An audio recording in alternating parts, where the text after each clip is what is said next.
አመንዝሮች አደረገን እኮ ይሄን ሚዲያው በቃ ዘማዊ ነው ያደረገን። ምክንያቱም በገለጥን ቁጥር አዳዲስ ነገር ነው ማለት መቼ ነው መጽሐፍ ቅዱስ ምን ተመለከቱ የሕግ በላይነት አለ ይባላል። መቼ እንደሆነ አናውቅ። እመቤታችንን የሚሳደቡ መናፍቃንን ቅዱስ ኤጲፋንዮስ ባበደ ውሻ ይመስላቸዋል። ክርስቶስንም አማላጅ ፍጡር ብለው ይሰድቡታል። ኮስት ሼሪንግ የሚለውን እንውሰድ። በሁሉም ከፍተኛ መንግስት ከፍተኛ ትምህርት ተቋማት ተምረው የሚወጡ ወንድሞቻችን ልጆቻችን ይሄንን ዳታ መዝግበው ቁርስ አልበላህምና በኋላ ከዳህ ላይ ይሄ ቀነስላል የሚል ፕሪንሲፕል የለው። ለፈለኩት ዓላማ ማዋል እችላለሁ ነው ጥያቄው እኮ። የባለቤትነት የመብት ጥያቄ ነው። እግዚአብሔር ሰይጣንን እንዲፈትነን ለምን ይፈቅድለታል በሚል ርዕስ ነው የምንማማረው። እርግጠኛ ነኝ የሁላችን ጥያቄ ነው። የቅዳሴ ጸበል በምንጠጣበት ጊዜ በሰውነት ላይ አይደፋም ወይንም አይረጭም ወይንም በመያዣ በተለያዩ እቃዎች ተይዞ ወደ ቤት አይሄድም። እናንተ የቆለፋችሁትን ቁልፍ እኮ ሃክ አድርገው ፖርኖግራፊ የማየት እኮ ችሎታ አላት። ከባዶች ናቸው እኮ ልጆቻችሁ። ኦርቶዶክሳውያን ወጣቶች ቤተክርስቲያን ባለቤት ናቸው።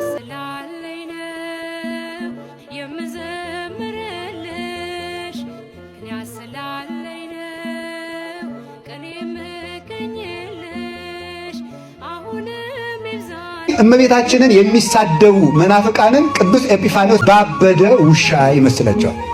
ያበደ ውሻ ምን ይላል ቅዱስ ኤጲፋንዮስ? የመዝገበ ህብስት ወይም መዝገበ መድኃኒት የሚባል መጽሐፍ አለው። ፓናሪዮን ይባላል በግሪኩ። ለሁሉም መናፍቃን መልስ የሰጠበት መጽሐፍ ነው። እንደው ስለ እግዚአብሔር ብላችሁ ቤተ እግዚአብሔር ስትገቡ ብትችሉ ስልካችሁን አጥፍታችሁ ግቡ። ማህበራዊ ሚዲያ ሱሰኛ መሆን አካልን ያቀጭጫል። ስፖርት የማይሰራ ልፍስፍስ የሆነ አካል ያለው እንዲሆን ያደርጋል። በኖህ ዘመን ዝሙት ነበር፣ የዲያብሎስ ወጥመድ። በአብርሃም ዘመን ጣዖት ነበር፣ የዲያብሎስ ወጥመድ። በዚህ ዘመን እስካላችሁ ማህበራዊ ሚዲያ ነው። በጣም ትልቁ የዲያብሎስ ወጥመድ ማህበራዊ ሚዲያ ነው። ብዙ ነፍሳት ተጠምደው የወደቁበት 4 ሰዓት ውስጥ 2 ሰዓት ከ27 ደቂቃ በአማካይ 10 ሰዓት የሚጠቀም ሰው አለ። ቀኑን ሙሉ ይጠቀማል። ኧረ በእውነት ላይቭ ከእግዚአብሔር ጋር በምንገናኝበት ሰዓት ከሰው ጋር መገናኘት ምን ያደርጋል? ምንም አይጠቀሙ፣ ቴክኖሎጂውን አይወቁት ማለት አይደለም። ነገር ግን ምንድነው የሚጠቀሙት? በጣም ብዙ እናንተ የቆለፋችሁትን ቁልፍ እኮ ሃክ አድርገው ፖርኖግራፊ የማየት እኮ ችሎታ አላት። ከባዶች ናቸው እኮ ልጆቻችሁ። አመንዝሮች አደረገን እኮ ይሄን ሚዲያው በቃ ዘማዊ ነው ያደረገን። ምክንያቱም በገለጥን ቁጥር አዳዲስ ነገር ነው ማለት መቼ ነው መጽሐፍ ቅዱስ ምን ተመለከቱ። ስለዚህ አንዳንድ ጊዜ የምንነግራችሁ ለመንፈሳዊነት ብቻ አይደለም፣ የምንነግራችሁ ለክርስትናው ብቻ አይደለም፣ የምንነግራችሁ እኛን እንድትሰሙን ብለን ብቻ አይደለም። ጤና ይጎዳል፣ እድሜ ያሳጥራል። ምጣድ የሚያካክል ስልክ ይዛለች። በቃ እንጀራ አትጋግርም፣ ገዝታ ትበላለች። ሙያው የሚባል ነገር የለም። እንደው በወንዶችም ዘንድ ስትመለከት በቃ ለሚስቱ ጊዜ የለው፣ ለልጁ ጊዜ የለው። እዚያ ላይ መስሪያ ቤት ይውላል፣ ማታ ደግሞ መጥቶ እዛ ውስጥ ይጣዳል። ከሚስቱ ፍቅር የለው፣ ከልጆቹ ፍቅር የለው። እመቤታችንን የሚሳደቡ መናፍቃንን ቅዱስ ኤጲፋንዮስ በምን ይመስላቸዋል? ባበደ ውሻ ይመስላቸዋል። ያበደ ውሻ ምን ይላል ቅዱስ ኤጲፋንዮስ? የመዝገበ ህብስት ወይም መዝገበ መድኃኒት የሚባል መጽሐፍ አለው። ፓናሪዮን ይባላል በግሪኩ። መዝገበ ህብስት ወይም መዝገበ መድኃኒት ማለት ነው። ለሁሉም መናፍቃን መልስ የሰጠበት መጽሐፍ ነው። እና ቅዱስ ኤጲፋንዮስ ምን ይላቸዋል? እነዚህ ሰዎች ለምንድነው እመቤታችንን የሚሳደቡት ይልና ውሻ ጤነኛ ሳለ ጌታውን ያውቃል፣ የጌታውን ሚስት ያውቃል፣ ልጆቹን ያውቃል፣ ቤተሰቡን ይለያል፣ ጎረቤትንም ይለያል። ማን? ውሻ። ውሻ ግን ባበደ ጊዜ ጎረቤት ይለይ የነበረው ልጆቹን ይለይ የነበረው ውሻ ባለቤቱን ጭምር መንከስ ይጀምራል። ባለቤቱን መንከስ ይጀምራል። ሰው ጤነኛ ሲሆን የቤተ ክርስቲያኒቱን ራስ ክርስቶስን ያከብራል። ቤተ ክርስቲያን እንድትመሰረት ምክንያት ድህን የሆነችውን ድንግል ማርያምን ያከብራል። የክርስቶስ ቤተሰቦች አካሎቹ የሆኑት ቅዱሳንን ያከብራል። ሲያብድ ግን ቅዱሳንንም ይሳደባል፣ እመቤታችንን ይሳደባል፣ ራሱን ክርስቶስንም ይነክሰዋል። ክርስቶስንም አማላጅ ፍጡር ብለው ይሰድቡታል። በሷ ላይ ብቻ ተነስተው የቀሩ እንዳይመስላችሁ። ለምንድን ነው ሲባል ውሻው በማበዱ ምክንያት የጌታው መልክ ይቀየርበታል፣ የቤተሰቡ መልክ ሁሉ ይቀየርበታል ይላል። መናፍቃንም አይምሯቸው ስለተነሳቸው ፈጣሪ የሆነው ኢየሱስ ክርስቶስ በፍጡር መልክ ይታያቸዋል። የፈጣሪ እናት የሆነችው እመቤታችን አንሳ ትታያቸዋለች። አንዲት ሕፃን ልጅ በዚህ በአዲስ አበባ ከተማ መሃል ከተማ ቤቷ ውስጥ ተቀምጣ የእመቤታችንንና የልጇ የክርስቶስን የቅዱሳን መላእክት ስዕል ያለበትን እየጨመደደች ስትወረውር ምን ያህል ሃይማኖታዊ ግጭት ሊያመጣ እንደሚችል ይታወቃል። የሌላ ቤተ እምነት ተነክቶ ቢሆን ኖሮ በሰራዊት ይከበብ ነበር ያ ኮንዶሚኒየም። እኛ ግን ለእመቤታችን የአስራት ሀገሯ በተባለች ኢትዮጵያ በቅድስና አክብረናት የምንኖር ድንግል ማርያም ከተወደደ ልጇ ጋር የልጇን ስዕል የእሷን ቅዱስ ስዕል ሚሊዮኖች የሚያከብሩት ስዕል ሲቀደድ የሚሊዮኖች ልብ በሐዘን እንደሚቀደድ እየታወቀ ዝም፣ ሁሉም ዝም። አንዳንድ ሰዎች እንኳን ይሄ ለምን ሆነ ብለው እዚያ ድረስ ሲሄዱ አንዳንድ ወንድሞች ጭራሹኑ ከሴጣን ጋር የተፈራረሙ የሚመስሉ ሰዎች እንዲህ ለምን ተደረገ? ከእመቤታችን ስዕል መቀደል ይልቅ የሰው በር ተንኳክቶ እናታችን እንዴት ዋሉ ያለው ሐሳብ ትልቅ ቦታ እንዲገዛ ተዘመተ። በጣም ከባድ ዘመን ላይ ነው ያለነው። የተወደዳቸው የእግዚአብሔር ቤተሰቦች የኢትዮጵያ ቤተክርስቲያን የአባይ ግድብ ሲገደብ 14 ዓመት ሙሉ ቦንድ ከመግዛት ጀምሮ ከፍተኛ አስተዋጽኦ አድርጋለች። የደስታው ቀን ልታከብር ስትነሳ ግን አርማዋ የሆነች ድንግል ማርያም፣ ጉልላቷ የሆነ ኢየሱስ ክርስቶስ ስዕላቸው ሲቀደድ በርካታ ምዕመናን አንገታቸውን ደፍቶ ሳይታወቅ አለፈ። ደስ እንዲለን ያልተፈጠርን እስከሚመስል ድረስ በዚህ በኩል ይሄ ነገር ልክ አይደለም ተው የሚል የህግ አካል የለም። የህግ በላይነት አለ ይባላል። መቼ እንደሆነ አናውቅም። ይሄ ምንም እኮ ክስ አያስፈልግም። ሚሊዮኖች የሚያዝኑበት ነው ተው ይባል ነበር። እኛ ጥበቃ ያለን ከሰማይ ነው። ማን አለ ከኛ ጋር? ቤተክርስቲያኗን እስከ ጥግ ያወቃት ይመስለዋል። በእርግጥ አንድ አባባል አለ፣ ምንም የማያውቅ ምንም አይፈራም ይላሉ አባቶቻችን። ሰውን በጣም ደፋር የሚያደርገው የእውቀት ማነስ ነው። የክርስቲያኖች መላላት፣ የቤተክርስቲያን መሪዎች ባዶነት፣ ሁለቱም ተደማምረው ቤተክርስቲያን ላይ ድቀት ቀጠሉ። አንዱ ነው መቀናየት አይችሉም። ታስባላችሁ? እንዲያው ደስ ይበላችሁ እኛ ጋር የሚባለው ደስ ይበላችሁ የተባለ እኛ ክርስቲያኖች ንስሐም እንገባለን፣ ክርስትናችንን እናስቀጥላለን፣ ቤተክርስቲያናችንን የመጠበቅ ኃላፊነት አለብን። ኦርቶዶክሳውያን ወጣቶች የቤተክርስቲያን ባለቤት ናቸው። እንዲያው እናንተ መባ ጣሉ አያገባችሁም፣ ሌላው ለኛ ጣሉት የሚለው አይሰራም። እንዲያው በቃ ጥላችሁ ሂዱ እኛ በቃ እናውቅላችኋል፣ አይሰራም። ቤተክርስቲያን ሁሉም ባለቤት ነው፣ መጠበቅ አለበት። ታየ እኮ ኢትዮጵያ ኦርቶዶክስ ተዋሕዶ ክርስቲያን ሰምታችኋል። 10 ሚሊዮን ያህል ኦርቶዶክሳውያን ተፈናቅለዋል። ለ10 ሚሊዮን ማን ጮኸ? ከ3.25 ቢሊዮን በላይ ንብረቷቸው ወድሟል። ማን ጮኸላቸው? ትልቅ ሀብት የነበራቸው ለማኝ ሆነዋል። ማን ጮኸላቸው? አባት ያለው ጮኻል እንዴ? አልጮኸም። ይህም መጮኽ አለብን። ይህ አንድ ሆኖ ማሰብ ይጠይቀናል። አይ ምን አገባቸው እንዲህ ሆነ። አንዳንዶች የለም ፖለቲካ ማለት ነው። ቤተክርስቲያን አትቃጠል ማለት ፖለቲካ ነው። ክርስቲያኖች አይሙቱ ማለት ፖለቲካ ነው። በህልውና ኑሩ ማለት ፖለቲካ ነው። የቤተክርስቲያን መዋቅር ይከበር ማለት ፖለቲካ ነው። አባቶች ይከበሩ ማለት ፖለቲካ ነው። ፖለቲካ ማለት እኮ አንተ ውረድ እኛ እንንገስ ወይም ሌላ ጉዳይ ከሆነ ነው። እኛ ያልነው ኦርቶዶክስ መሆናችን ወንጀል አይደለም ነው ያልነው። ኦርቶዶክስ መሆናችን እንዳንኖር አያደርግም ነው ያለነው። ቤተክርስቲያን የጥቃት ማዕከል ሁናለች። ሳትገፋ ሳትበድል ወራሪ ዘራፊ ተደርጋለች። ስሟ ጠልሽቷል። ምንድነው በደሏ? ሳትበድል ለምን ሆነች ነው ጥያቄያችን። ይሄ ይመለስላት፣ ይስተካከል። ይሄን አይነት ጥያቄዎች ሲነሱ የምንቀጠቀጠው በራሳችን ዱላ ነው። የቤታችን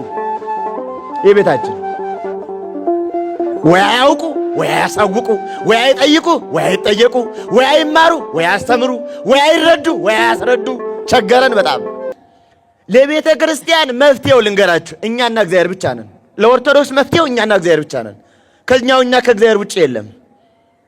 ከኛና ከእግዚአብሔር ውጭ የለም። የብዙ ድቀቶቻችን ምክንያቶች ብዙ ናቸው።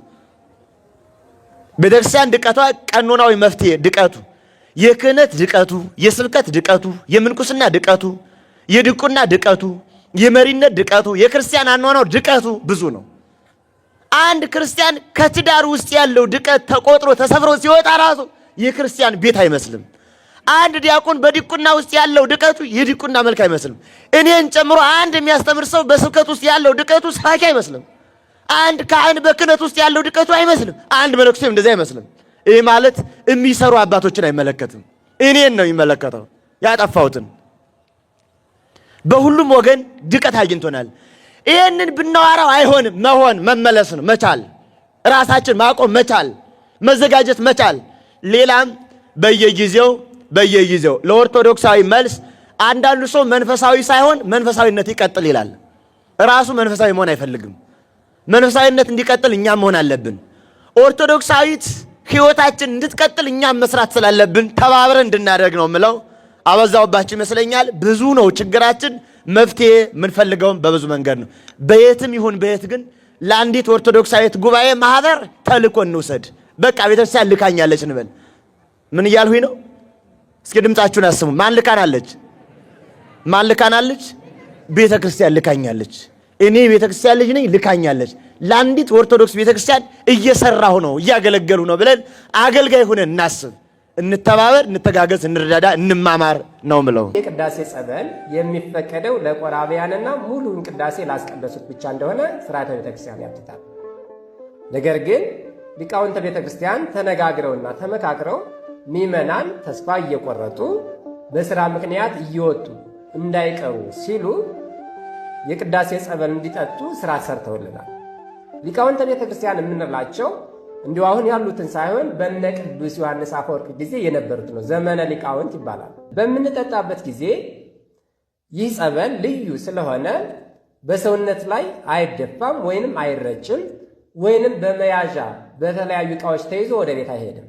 ነገር ግን አንዳንድ ምዕመናን በመያዣ በኮዳ ወይንም በተለያዩ ዕቃዎች ይዘው ወደ ቤታቸው ሲሄዱ ይህንንም ዲያቆናትም ካለማወቅም ሲሰጧቸው እንመለከታለን።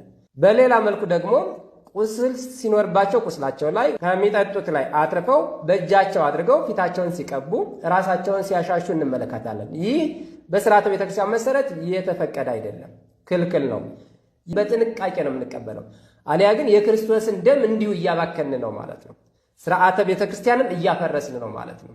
የክርስቶስን ደም እየተቀበልን እያለን ትንሽ እንኳ ጠብ እንድትል ሥርዓተ ቤተክርስቲያን አይፈቅድም። እንድናፈሰው ሳይሆን እንድንጠጣው ብቻና እንድንቀበለው ነው የተፈቀደልን። ስለዚህ ይህንን የምናደርግ ሰዎች ልናውቅና ልንረዳ፣ በክርስቶስ ደም ላይ ደግሞ ኃጢአት እንዳይመጣብን ልንጠነቀቅ ይገባናል። ኮስት ሼሪንግ የሚለውን እንውሰድ። በሁሉም ከፍተኛ መንግስት ከፍተኛ ትምህርት ተቋማት ተምረው የሚወጡ ወንድሞቻችን ልጆቻችን ወደ ስራው ዓለም ሲገቡ መክፈል የሚገባቸው በከፍተኛ ትምህርት ተቋማት ላስወጡት መንግስት ላስወጡት ወጪ ኮስት ሼር ያደርጋሉ። የሚከፍሉት ላልበሉት ቁርስ ነው ማለት ነው። አየው ወደዛም እንኳን አስፍተን ካየነው እኮ የመብት ጥሰትም አለው። ስለዚህ እሱ እያለ ያለው ቀጣይ አስተምረ ስታስጨርሰኝ ወደ ስራ ዓለም ስቀላቀል ከማገኘው ገቢ ላይ እንድከፍልህ የምታደርገኝን በጀቴን ለፈለኩት ዓላማ ማዋል እችላለሁ ነው ጥያቄው እኮ።